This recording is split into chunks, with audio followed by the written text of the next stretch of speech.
Sir, ఏపీలో Visakha steel ప్లాంట్కి సంబంధించి ప్రైవేటీకరణ వైపు ప్రభుత్వం అడుగులు వేస్తుంది.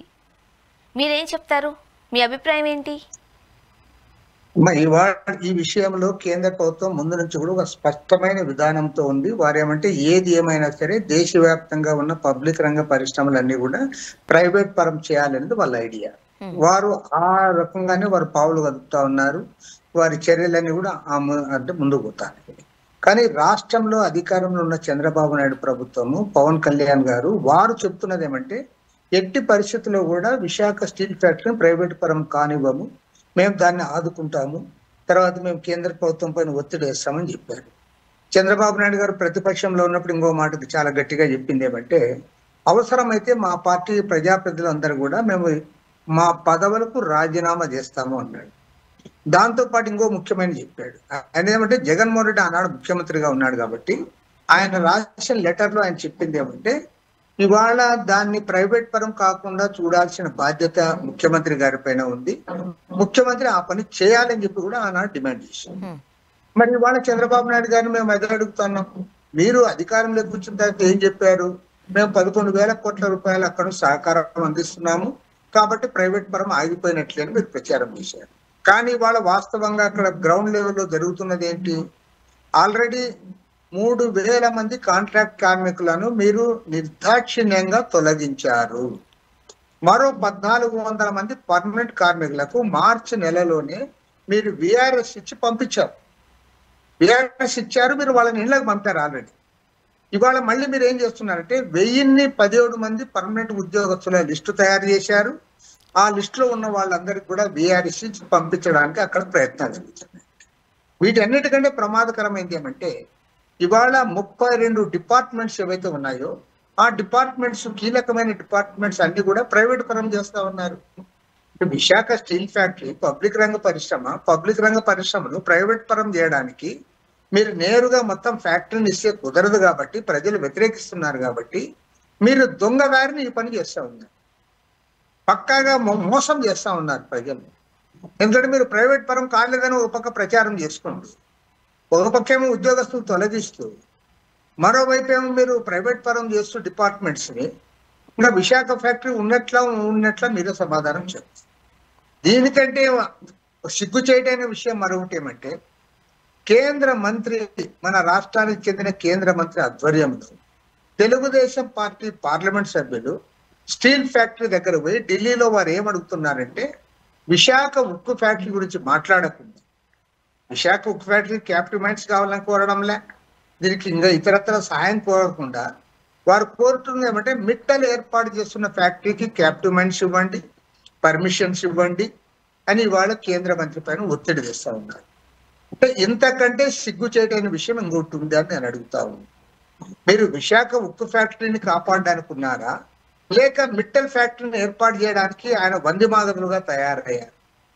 మరో మాటలు చెప్పాలంటే మిట్టల్ తరఫున మీరు వకాల్తా పుచ్చుకొని ఒక తైనాతీల మాదిరి వాళ్ళు వ్యవహరిస్తా ఉన్నారు మన రాష్ట్ర పార్లమెంట్ సభ్యులు. మీకు రాష్ట్ర ప్రజలు ఓట్లేసి గెలిపించాడా, లేకపోతే మిట్టల్ ఏమన్నా మిమ్మల్ని నామినేట్ చేశాడని నేను అడుగుతాను.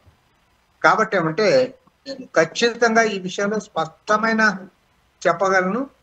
అదేంటంటే విశాఖ ఉక్కు ఫ్యాక్టరీ ప్రైవేట్ పరం అయితే మాత్రం ఇవాళ అధికారంలో ఉన్న అధికార పార్టీల నాయకులందరూ కూడా మీరు చరిత్రహీనులుగా మిగిలిపోతారు. తెలుగు జాతి మిమ్మల్ని క్షమించదు. కాబట్టి ఇప్పటికైనా మేల్కొనమని చెప్పి ప్రభుత్వాన్ని హెచ్చరిస్తారు.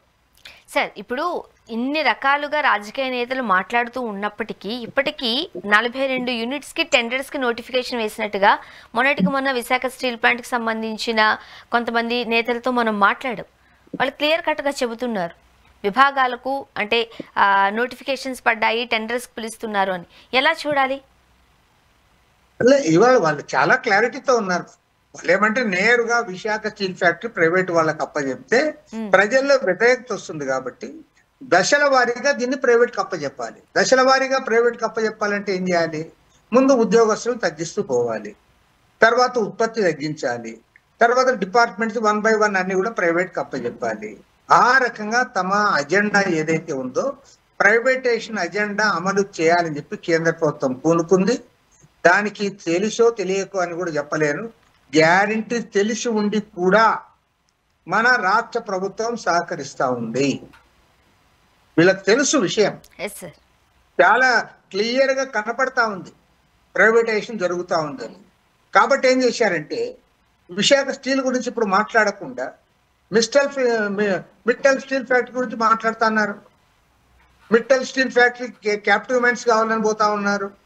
దానికి పర్మిషన్స్ ఇవ్వని ఎందుకు పోతున్నారు? కారణం ఏంటంటే వీళ్ళకి కూడా అర్థమైంది విశాఖ స్టీల్ ఫ్యాక్టరీ ఆగదు, ఇది ప్రైవేట్ పరం అవుతా ఉంది, ఇది పూర్తి స్థాయి ఉత్పత్తి ఉండదు. ఎందుకంటే విశాఖ స్టీల్ అంటే ఒక బ్రాండ్ ఇమేజ్. అలాంటి విశాఖ స్టీల్ నిలబెట్టాల్సింది పోయి మొన్నటి వరకేం బాగా ఉదారు. మేము 11,000 కోట్లు తెచ్చాం, చూశారా మేము ప్రైవేటైజేషన్ కాకుండా ఆపామని చెప్పారు. మరి ఇవాళ డిపార్ట్మెంట్స్ అని ప్రైవేట్ పరం చేస్తా ఉంటే ఎందుకు మాట్లాడడంలే? మరి కేంద్రం నిజంగానే భారీగా నిధులు ఇచ్చినప్పుడు ఎందుకు ప్రైవేటీకరణ దిశగా ప్రభుత్వం అడుగులు వేస్తుంది అని అనుకోవాలి? ఆ రోజు ఆ మాట చెప్పిన నేతలు ఇప్పుడు ఎందుకు స్పందించట్లేదు? యూనియన్లు ఆ రోజే చెప్పాయి, అయ్యా 11,000 కోట్ల రూపాయలు ఏదైతే మీరు ఇస్తున్నారో దానితో సమస్య పరిష్కారం కాదు. ఎందుకంటే ఆల్రెడీ అరియర్స్ అవన్నీ కూడా చెల్లించాల్సినవి ఉన్నాయి. ఈ 11,000 కోట్లలో దాదాపు ఎక్కువ భాగం మళ్ళీ వాళ్ళకి చెల్లించడానికే సరిపోయింది. కాబట్టి అంటే విశాఖ స్టీల్ ఫ్యాక్టరీ ప్రైవేట్ పరం కాకుండా పబ్లిక్ రంగంలో కొనసాగాలంటే దానికి క్యాపిటల్ మైన్స్ ఇవ్వాలి, లేదంటే సెయిల్ లేక్ విలీనం చేయాలి.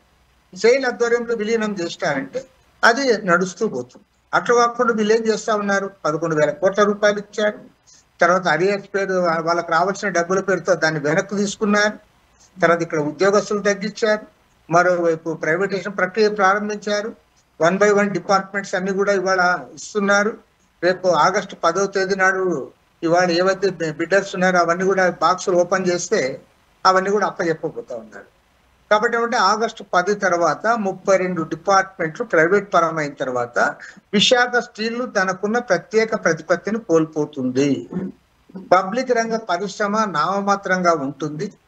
డిపార్ట్మెంట్లు అంతా కూడా ప్రైవేట్ వాళ్ళ జోక్యం ఉంటుంది. వాళ్లే ఉద్యోగస్తులు నియమించుకుంటారు, వాళ్లే రన్ చేస్తారు. కాబట్టి ఏమంటే పేరుకి పైన విశాఖ స్టీల్ అనేది కనపడుతుంది. పబ్లిక్ రంగ పరిశ్రమను మనం మోసపోతూ ఉంటాము, కింద స్థాయిలో మాత్రం ప్రైవేటు వ్యక్తులతో జరుగుతాం.